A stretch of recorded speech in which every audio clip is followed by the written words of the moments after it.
Hello, students of class 7.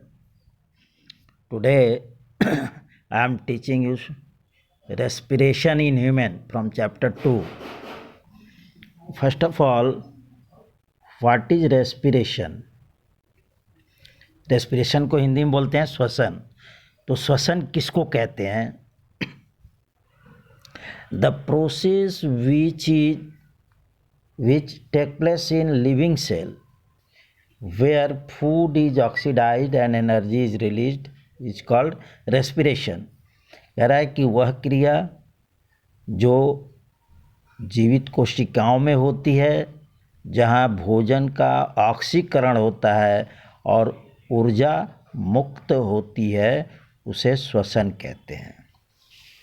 श्वसन की क्रिया में क्या होती है, हम लोग सांस लेते हैं ना, तो जो ऑक्सीजन लेते हैं अंदर वो हमारे ब्लड के थ्रू जब पहुंचता है भोजन के साथ ऑक्सीकरण करता है तो ऊर्जा उत्पन्न होती है जिससे हम लोग के शरीर का विकास वृद्धि होता है और साथ साथ उस ऊर्जा से हम लोग काम करते हैं। तो इस तरह से रेस्पिरेशन किसे कहते हैं, इसको ध्यान से पढ़ोगे। The process which take place in the living cell where food is oxidised and energy is released is called respiration. उसके बाद आता है कि what is respiratory organ of human. मनुष्य का श्वसन अंग क्या है? तो हम लोगों का श्वसन अंग फेफड़ा होता है, lung. Lung is respiratory organ of human. Okay, यहाँ तक कुछ समझ में आया? इसके बाद देखिए रेस्पिरेशन कैसे होता है। रेस्पिरेशन इन ह्यूमन कहता है कि in respiration nose, throat, trachea, bronchi, lung, alveoli, capillaries and blood are the main parts of respiratory system. Respiratory system यानी श्वसन तंत्र क्या होता है? तो जिन अंगों से श्वसन की क्रिया संपन्न होती है उन सभी अंगों को एक साथ रेस्पिरेटरी सिस्टम कहते हैं। इसमें कौन कौन से अंग आते हैं? जैसे नोज यानी नाक, थ्रोट गला, ट्रैकिया ही कहते हैं उसको, गले में जो होता है ये। उसके बाद ट्रैकिया से जो ब्रांच निकलता है उसको ब्रोंकी कहते हैं। उसके बाद लंग यानी फेफड़ा, और एल्वियोली जो होता है ना वो फेफड़े का इकाई है। बहुत अति सूक्ष्म छिद्रों से हम लोगों का फेफड़े का दीवार बना होता है, उन सूक्ष्म छिद्रों को एल्वियोली कहते हैं। और कैपिलरी जो है वो बहुत पतले जालवत नुमा नसों की रचना होती है वो। और उसके बाद ब्लड, ये सभी मिलकर हमारे श्वसन तंत्र का निर्माण करते हैं और इन्हीं के सहारे पूरे शरीर में श्वसन की क्रिया संपन्न होती है। तो इसमें सबसे पहले देखते हैं नोज के बारे में। नोज क्या है? Nose is our sense organ of smell. आप लोग को पता है नाक से हम लोग सूंघने का, गंध का ज्ञान पाते हैं ना, तो नोज क्या है? हमारा गंध ज्ञान का अंग है। थ्रू आवर नोस्ट्रिल, देखोगे सभी प्राणियों के नाक में जो दो छिद्र पाए जाते हैं उसको नोस्ट्रिल कहते हैं। इससे क्या करते हैं हम लोग? We take in air. इसी छिद्र के थ्रू हम अपने शरीर के अंदर हवा को लेते हैं। We take in air through nose. तो क्या करते हैं? नोज से देखोगे कभी एयर लेते हैं अंदर उसको इनहेल कहते हैं और छोड़ते हैं तो उसको एक्सहेल एयर कहते हैं। अब आगे देखो कि नाक का फंक्शन क्या है। फंक्शन ऑफ नोज, कार्य क्या है? तो नाक का 3 कार्य दिए हैं। नाक पहला क्या करता है? Nose traps the dust particles and microorganism. हम लोग सांस लेते हैं ना तो बहुत सारे उसमें धूल कण होते हैं और बहुत सूक्ष्म जीव होते हैं जिनको देख नहीं सकते हैं ऐसे, तो वो हवा के द्वारा नाक में जाते हैं। तो नाक में, हमारे नाक के अंदर में रोम्स पाए जाते हैं। वो क्या करते हैं कि उस डस्ट पार्टिकल्स को, माइक्रो ऑर्गेनिज्म को रोक देता है और उसको अंदर नहीं जाने देता है। उसके बाद नाक के अंदर में म्यूकस होता है। तो in the nose moisten the air. Mucus जो होता है वो क्या करता है, हवा को नमी युक्त बना देता है।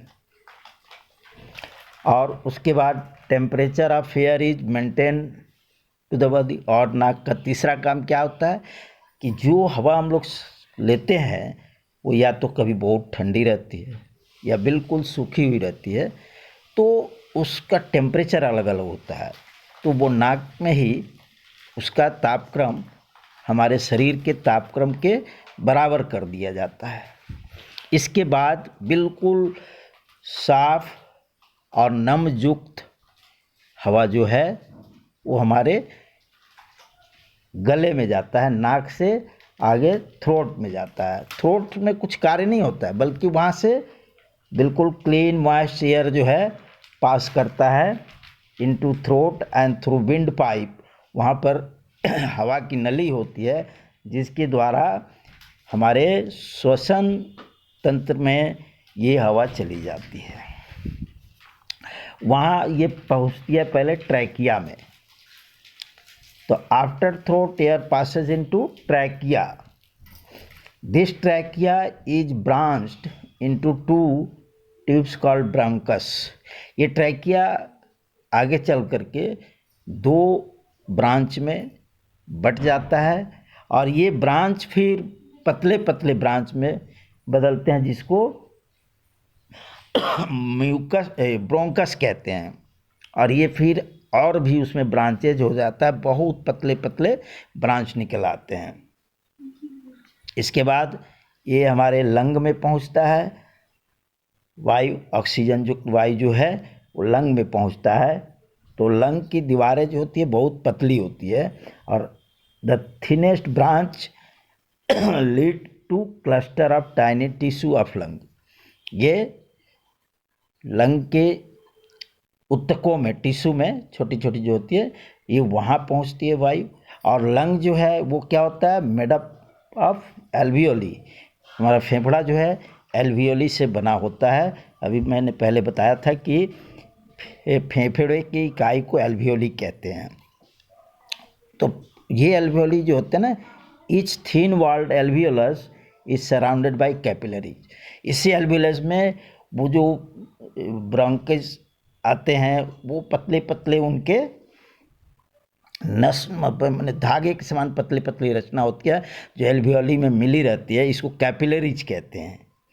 अब यहाँ जब एयर पहुँचता है ऑक्सीजन युक्त, तो कैपिलरीज में क्या होता है कि when air reaches into capillaries, यहाँ एक्सचेंज ऑफ ऑक्सीजन होता है। ऑक्सीजन और कार्बन डाइऑक्साइड का परिवर्तन होता है, बदलाव होता है, बदल जाते हैं। ब्लड से कार्बन डाइऑक्साइड चला जाता है और ब्लड के अंदर जो कार्बन डाइऑक्साइड है वो फेफड़े में आ जाता है और फेफड़े का ऑक्सीजन जो है वो ब्लड में चला जाता है। तो exchange of oxygen and carbon dioxide take place with blood. यहाँ ब्लड के साथ फेफड़े में क्या होता है, कैपिलरी और ब्लड के बीच में गैसों का आदान प्रदान होता है। तो क्या होता है गैसों के आदान प्रदान के समय में, CO2 passes from blood to alveoli. हमारे शरीर से जो ब्लड में कार्बन डाइऑक्साइड आया रहता है वो एल्वियोली में चला जाता है और oxygen is passes from alveoli to blood. और ऑक्सीजन जो एल्वियोली में रहता है वो ब्लड में चला जाता है। और इस तरह से फिर वो जो एल्वियोली में कार्बन डाइऑक्साइड आया रहता है CO2, ये ब्रीथ आउट, जब हम लोग सांस छोड़ते हैं तो वो नाक से बाहर आ जाता है।